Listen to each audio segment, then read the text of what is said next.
If you are a fan of Steven Universe and or have a soft spot for Disney, cause why wouldn't you? You some kind of sociopath? Then you should consider buying our brand new hoodie/t-shirt on Teespring. Bam! Look at that design. It's so adorable. It's a mashup of Steven Universe and of course the famous log moment from The Lion King. These are only available until December 22nd, so be sure to pick one up just in time for the holidays, either for a friend, family member, or yourself, cause you should get yourself something nice every once in a while. You deserve it. You hear me?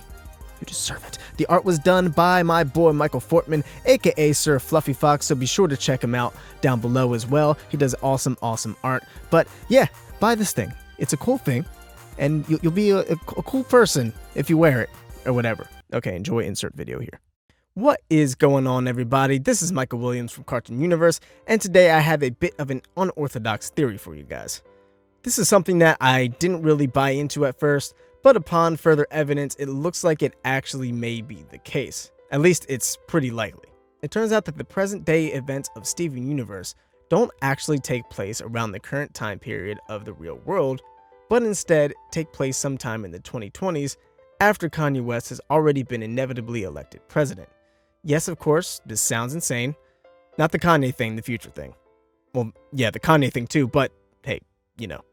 Anyway, this doesn't seem likely at first glance, but there's quite a bit of info backing this claim up. This was originally pointed out by Hexagon on the Cartoon Universe Discord, which you should totally be a part of. So big shout out to them. I'd like to expand upon the claims that were made in the Discord though. So yeah, Steven Universe actually takes place in the future, probably. But how do we know this? What has been said or seen in the show that would lead anyone to this conclusion? Well, let's look at some evidence. In Gem Harvest, we learn that Greg left home with his van about 20 years ago. Remember the van because this is important. We also know that Greg went to some sort of tour in 2007 based on this sticker. Now this could mean a few things. Either he himself was the person on the tour, which would imply that 2007 was about the year that Greg was traveling with Marty, trying to get himself rich and famous. Or it could mean that he saw a concert in Beach City from a band or artist that was touring and grabbed the sticker as memorabilia of the concert.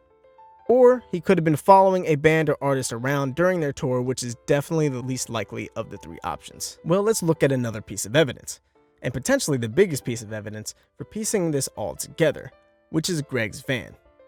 Remember, according to Andy, Greg took off with his van around 2 decades ago. Well, in Onion Trade, we actually see the manual for Greg's car, and it reads 2000 to 2001. This is really interesting. If Greg left with his van 20 years ago, this means that the van is at least 20 years old. Now, of course, we don't actually know if Greg left with the same van 20 years ago, but from the audience perspective and from a writing standpoint, it's heavily implied, since we as the audience know Greg for his van, and there would have been no reason to mention that he specifically left with his van otherwise. And we know for sure that Greg had the same van at least since he was traveling with Marty. Now, while we don't know Greg's exact age, we do have confirmation on his approximate age.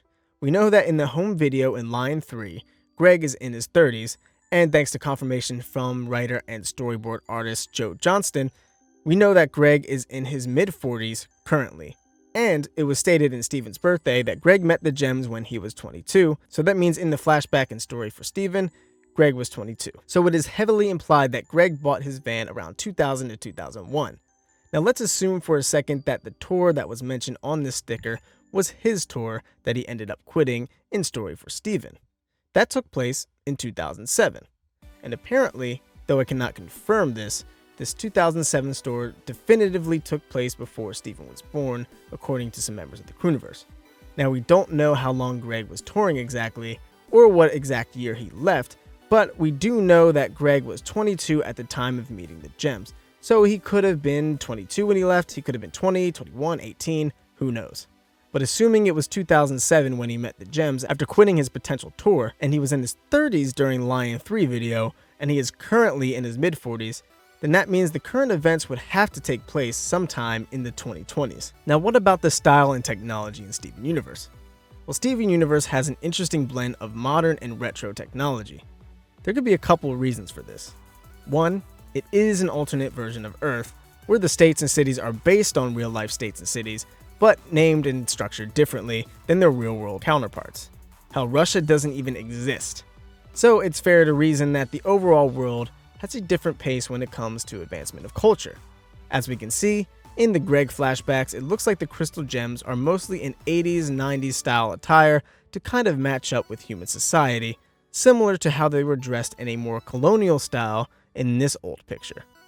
So it's possible that the fashion of the real world 80s and 90s was actually considered fashionable in the 2000s in the Steven Universe universe.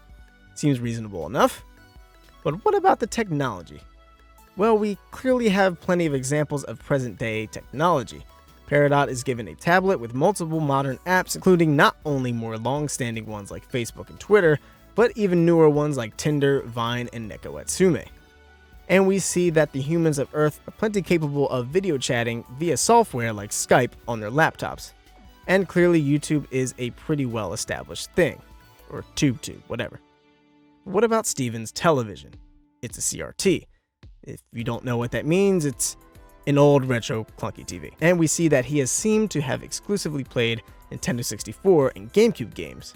Now, while it's totally possible that Steven just happens to have retro tastes in video games, I think it's also a possibility that the current technology of video games in this world is actually behind.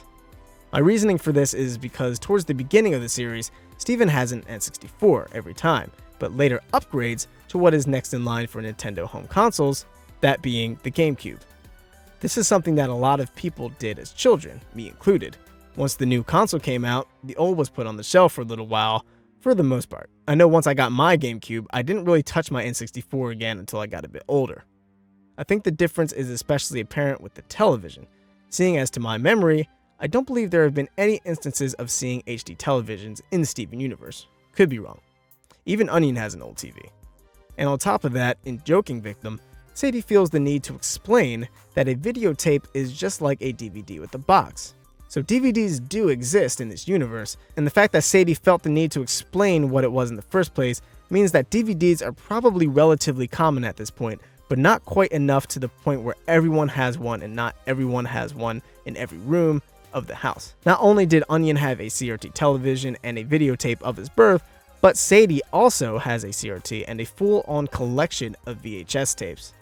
So it looks like television, video games, and home video formats are all relative to the early mid-2000s in the real world, while the internet and other types of digital technology are parallel to today's time in the 2010s. Long story short, the technology and culture got somehow mixed up in this universe, where the cars, clothing, and entertainment all seem to draw from different eras in the real world. Put it all together, Steven Universe takes place in the 2020s, but with mixed up technology. But that pretty much covers it for this video. What did you guys think? Do you think this is accurate? Did I miss any important details? Let us know in the comments down below. Be sure to follow us on Twitter, and as always, big thank you to all of our patrons. Thank you guys so much for tuning in. I've been Michael Williams, you've been watching Cartoon Universe, and we will see you in the next video. Peace.